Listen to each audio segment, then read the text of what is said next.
राहुल गांधी का भारतीय जनता पार्टी और चुनाव आयोग पर बड़ा प्रहार। पूर्व चुनाव अधिकारी मनोज अग्रवाल के बंगाल सरकार में शामिल होने पर किया करारा हमला। राहुल गांधी भाजपा चुनाव आयोग के चोर बाजार में जितनी बड़ी चोरी उतना बड़ा इनाम। सुप्रीम कोर्ट पहुंची ममता बनर्जी। क्या सबक लेगी बीजेपी? पश्चिम बंगाल की पूर्व मुख्यमंत्री ममता बनर्जी हार मानने को तैयार नहीं हैं। उन्होंने सुप्रीम कोर्ट के दरवाजे को खटखटाया है। जी हां, वो कह रही हैं कि 31 सीटों में, कम से कम 31 सीटों में बेईमानी हुई है और सुप्रीम कोर्ट अब उनकी याचिका सुनेगी। उसकी चर्चा बस कुछ लम्हों में। मगर आप में से जो लोग ये समझ रहे थे ना कि SIR की पूरी प्रक्रिया यानी स्पेशल इंटेंसिव रिवीजन की प्रक्रिया पक्षपात से ऊपर थी, निष्पक्ष थी, तो आपके लिए एक आई ओपनर। आपकी स्क्रीन पर यह है मनोज अग्रवाल, जो कि चीफ इलेक्टोरल ऑफिसर थे पश्चिम बंगाल के चुनावों के दौरान। क्या आप जानते हैं कि इन्हें शुभेंदु अधिकारी सरकार में मुख्य सेक्रेटरी, मुख्य सचिव के तौर पर नियुक्त किया गया है? याद कीजिएगा दोस्तों, अभी कुछ ही दिनों पहले SIR ट्राइब्यूनल में एक अधिकारी थे सुब्रत गुप्ता, वो भी शुभेंदु अधिकारी के सलाहकार के तौर पर नियुक्त किए गए हैं। ये मत भूलिए, SIR ट्राइब्यूनल के जो जज थे जस्टिस शिव गणनम, उन्होंने रहस्यमय तरीके से अपने पद से इस्तीफा दे दिया था। अब भी आप सोच रहे हैं कि SIR की प्रक्रिया न्यूट्रल थी, निष्पक्ष थी? पूर्व मुख्यमंत्री अगर सुप्रीम कोर्ट का दरवाजा खटखटा रही हैं और अदालत ने उनकी याचिका को सुन लिया है, तो आप में से कई लोग कह सकते हैं खिसियानी बिल्ली खंबा नोचे। मगर यहां जो भारतीय जनता पार्टी कर रही है, मानो प्रदेश की जनता को ठेंगा दिखा रही है कि हमें परवाह नहीं, हम पर पक्षपात का आरोप लगे और चुनाव आयोग हर गुजरते लम्हे के साथ कटघरे में है। हर गुजरते लम्हे के साथ उसकी निष्पक्षता पर सवाल उठ रहा है। सीधा सवाल, मनोज अग्रवाल आखिर क्यों चीफ सेक्रेटरी बनाए गए हैं? मैं जानता हूं आप में से कई लोग कहेंगे कि भाई 1 महीने का वक्त रह गया, 1 महीने बाद उन्हें रिटायर होना है। ठीक है, 1 महीने बाद रिटायर होना है, तो मुझे बताइए आखिर क्या जरूरत थी आपको 1 महीने के लिए चीफ सेक्रेटरी बनना? दूसरी बात, आप में से कई लोग कह सकते थे कि ममता बनर्जी ने अपने कार्यकाल में इन्हें नजरअंदाज करके इन्हें आगे नहीं बढ़ाया, मुख्य सेक्रेटरी नहीं बनाया, तो क्या भारतीय जनता पार्टी वही करेगी जो ममता बनर्जी ने नहीं किया था? सबसे बड़ी बात, ये वही मनोज अग्रवाल हैं। ये 2 तस्वीरें याद कीजिएगा, मैंने आपको दिखाई थी। यहां पर तपन कुमार के एक भारतीय जनता पार्टी नेता उनके साथ मौजूद थे जब वो नंदीग्राम का दौरा कर रहे थे। यह देखिए, 2 तस्वीरें एक के बाद एक। पीछे जो शख्स जिसे लाल गोले में दिखाया गया है वो तपन कुमार हैं, भाजपा के नेता। जब मनोज अग्रवाल दौरा कर रहे थे उनके साथ यह शख्स लगातार था। और यह मत भूलिए, जब तृणमूल कांग्रेस ने आरोप लगाया था CCTV कैमरे में गड़बड़ी को लेकर, तब ये किस तरह से सामने आए थे कि ऑल इज वेल। एक बार फिर उस तस्वीर को देखिए, मनोज अग्रवाल दौरा कर रहे थे नंदीग्राम का, पीछे भाजपा का एक नेता उनके साथ था। अब भी आप कहेंगे SIR निष्पक्ष था? अब भी आप कहेंगे चुनाव आयोग निष्पक्ष है? सीधा सा सवाल है। और यह मत भूलिए, जब CCTV में गड़बड़ी का आरोप तृणमूल कांग्रेस ने लगाया था, तब मान्यवर क्या कह रहे थे, सुना जाए। विजुअल जो CCTV में देखा गया है इतना ट्रांसपेरेंट था, तब तो विजुअल आया। कोई CCTV बंद तो नहीं कर दिया। जो जितने 8 जो स्ट्रांग रूम है वहां पे, 7 EVM के और 1 पोस्टल बैलेट का, सबका CCTV फीड तो बाहर जा रहा है। बाहर का 3 लेयर है सिक्योरिटी का, उसके बाहर है CCTV जहां पॉलिटिकल पार्टी के लोग बैठ के दे सकते हैं। उन्होंने हलचल देखी कि 4 बजे आसपास हलचल हो रही है। हाँ, हलचल हुई 4 बजे के आसपास। हमारे स्टाफ गए, वो खोल लेते आपका कहते हैं पोस्टल बैलेट का रूम, क्योंकि पोस्टल बैलेट का रूम क्या नियम है कि 4 बजे खोलेंगे। सब पॉलिटिकल पार्टीज को as per rule election commission के इंटीमेशन दिया गया था। कैंडिडेट्स को आरओ नहीं दिया था। आपको आना चाहिए था वहां पे आते आप जो है और आपके सामने खोला जाता, वरना 4 बजे खोल के कॉरिडोर में खाली वो सजा रहे थे कि और 7 डिस्ट्रिक्ट का जो है वो जाएगा वहां पे कल बारासात पहुंचना है 12 बजे तक। वहां एक्सचेंज होगा, उसके लिए तैयारी कर रहे थे वो आज। हाँ, मेल किया गया था, आया तो सुन रहे हैं कि बाद में जब 4 बजे के बाद 3 कैंडिडेट आए थे, अंदर देख लिया उन्होंने कि जो ईवीएम का था अभी तक स्ट्रांग रूम सब बंद है, पोस्टल बैलेट का स्ट्रांग रूम इसलिए खोला गया है, उनको मेल भेजी गई थी, सब प्रूफ देख लिया, सब चले गए तीनों। देखिए शिकावत, देखिए ये इसमें जो मतलब है कि जहां पे आपका स्ट्रांग रूम होता है वहां खाली कैंडिडेट एजेंट जा सकता है। फैक्ट, इस पूरे मामले में फैक्ट क्या है, गौर फरमाएं आपकी स्क्रीन पर। चुनाव आयोग से मुक्त होकर राज्य के मुख्य सचिव बन गए मनोज अग्रवाल। मनोज अग्रवाल साहब सचिवों की मीटिंग में भी शामिल हुए। चुनाव आयोग के स्पेशल रोल ऑब्जर्वर के तौर पर एसआईआर में अहम भूमिका निभाने वाले सुब्रत गुप्ता 2 दिन पहले ही मुख्यमंत्री के सलाहकार नियुक्त हो गए थे। दोनों 1990 बैच के आईएएस अधिकारी हैं। गुप्ता को रिटायरमेंट के बाद चुनाव आयोग ने बंगाल में एसआईआर की कैंची चलाने का मानो असाइनमेंट दे दिया था।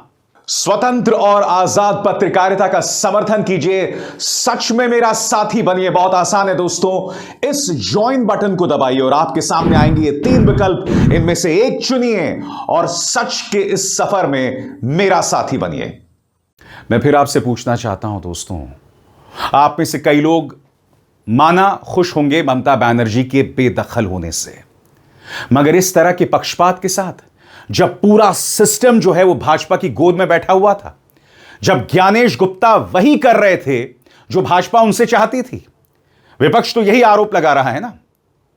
मैं फिर आपसे पूछना चाहता हूं, अगर इस तरह से चुनावी प्रक्रिया कमजोर रहेगी, पक्षपात होता रहेगा, तो लोकतंत्र हर गुजरते लम्हे के साथ कमजोर होगा। और अफसोस की बात यह है दोस्तों कि विपक्ष के पास सिवाय लड़ने के कोई चारा नहीं रह जाता है। ममता बनर्जी अब भी लड़ रही हैं क्योंकि राज्य में हालात ठीक नहीं हैं। इस तरह का गड़बड़ झाला चल रहा है जो मैंने आपको दिखाया, और हिंसा थमने का नाम नहीं ले रही, उसकी चर्चा कुछ देर बाद। मगर सबसे पहले सुप्रीम कोर्ट पहुंची हैं ममता बनर्जी। खबर आपकी स्क्रीन पर। तृणमूल कांग्रेस 31 सीटों के नतीजों के खिलाफ सुप्रीम कोर्ट पहुंची। कहा यहां जीत का अंतर एसआईआर में कटे वोटों से कम। कोर्ट बोला नई याचिका लगाएं। टीएमसी ने दावा किया है कि हालिया विधानसभा चुनाव में 31 सीटों पर जीत का अंतर स्पेशल इंटेंसिव रिवीजन के दौरान हटाए गए वोटों की संख्या से कम था। दरअसल जस्टिस सूर्यकांत और जस्टिस जयमाल्या बागची की बेंच बंगाल में एसआईआर को चुनौती देने वाली याचिकाओं पर सुनवाई कर रही थी।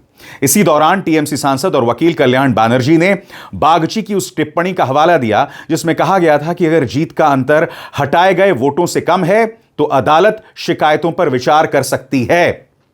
अब मैं आपको बताने वाला हूं कि न्यायमूर्ति बागची ने क्या कहा और कल्याण बनर्जी जो कि टीएमसी की तरफ से वकील थे उन्होंने क्या कहा।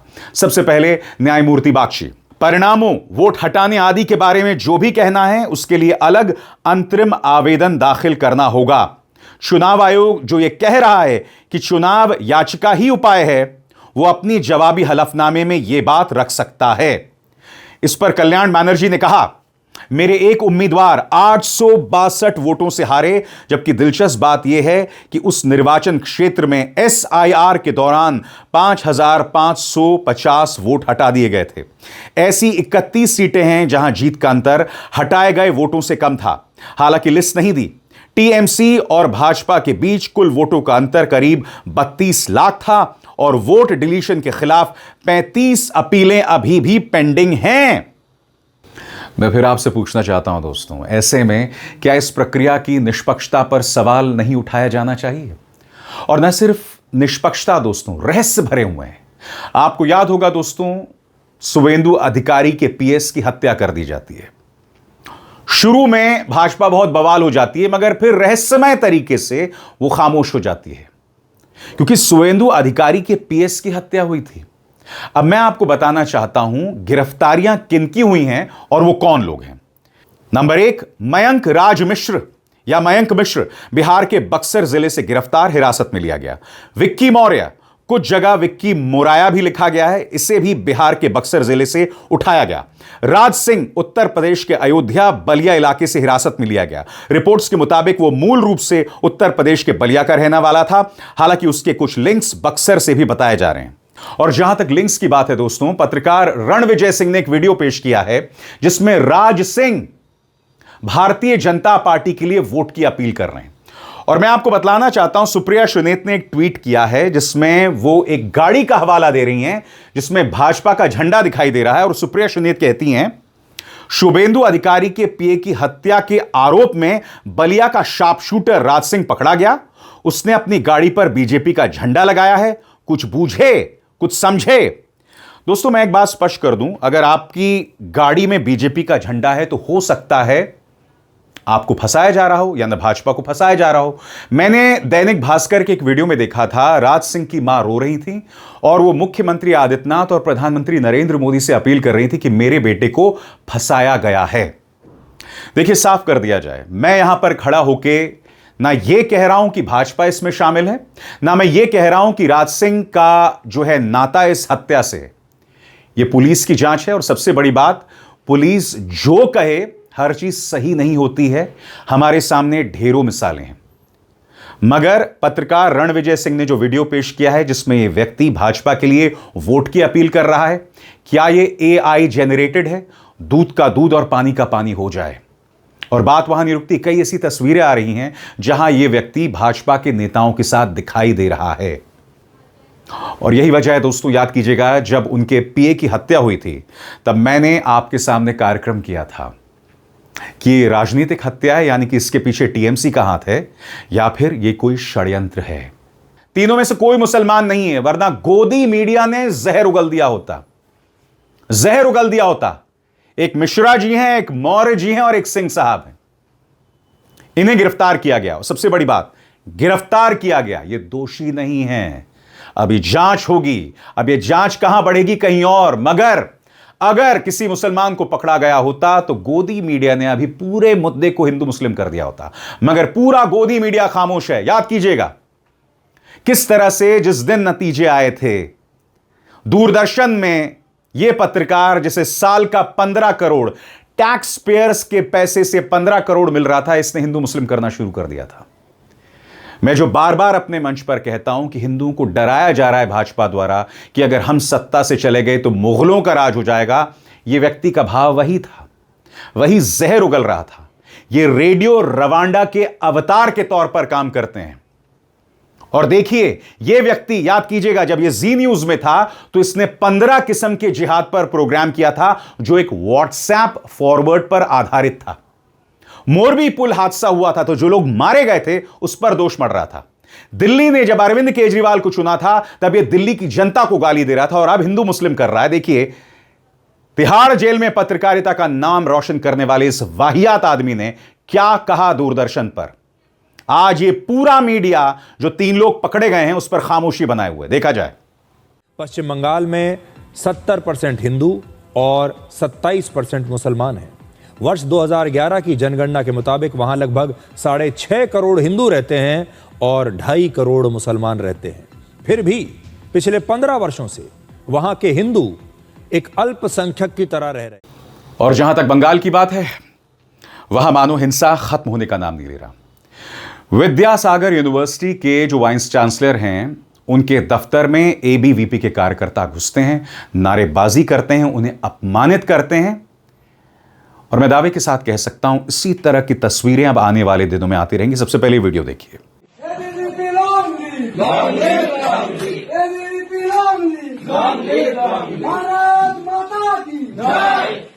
अखिल भारतीय विद्यार्थी परिषद जिंदाबाद, जिंदाबाद, जिंदाबाद। अखिल भारतीय विद्यार्थी परिषद जिंदाबाद, जिंदाबाद, जिंदाबाद। अखिल भारतीय আমরা বসতে আসিনি, আমরা স্যার বসতে আসিনি, আমরা স্যার বসতে আসিনি। Camera person please reporter sir আপনারা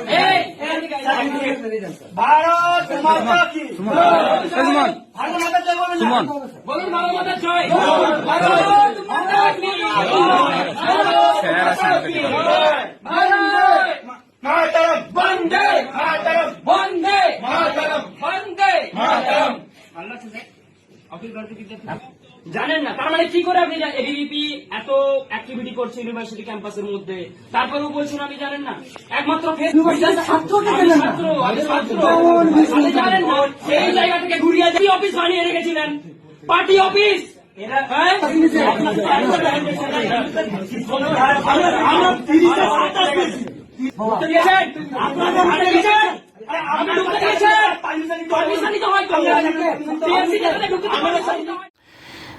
इसी मंच पर मैंने आपको वो वीडियो दिखाया था जिसमें एक कॉलेज के अंदर एक प्रदर्शनी थी जहां बंगाल के तमाम बड़े बड़े नायक थे। रामकृष्ण परमहंस, स्वामी विवेकानंद, राजा राम मोहन रॉय, सभी लोग थे। औरबिंदो और भाजपा के कार्यकर्ता जय श्री राम के नारे लगाते हुए सबको टीका लगा रहे थे। और आपने देखा विद्यासागर यूनिवर्सिटी में किस तरह से वाइस चांसलर की बेइज्जती की गई। हम उस भाजपा से डील कर रहे हैं जहां बिहार के शिक्षा मंत्री ने एक बयान में कहा है वो एक ओझा से आशीर्वाद लेते हैं, एक तांत्रिक से आशीर्वाद लेते हैं, और फिर विद्यासागर यूनिवर्सिटी में वाइस चांसलर को इस तरह से बेइज्जत किया जाता है। मैं आपको एक वीडियो दिखाना चाहता हूं जो अभिषेक बैनर्जी ने पेश किया है। वो बता रहे हैं खेजूरी निकसभा जीपी हिजली शरीफ में आग लगी हुई है। वो कह रहे हैं कि भाजपा भय हटाने की बात करती है, मगर देखिए किस तरह से आग लगाई गई है।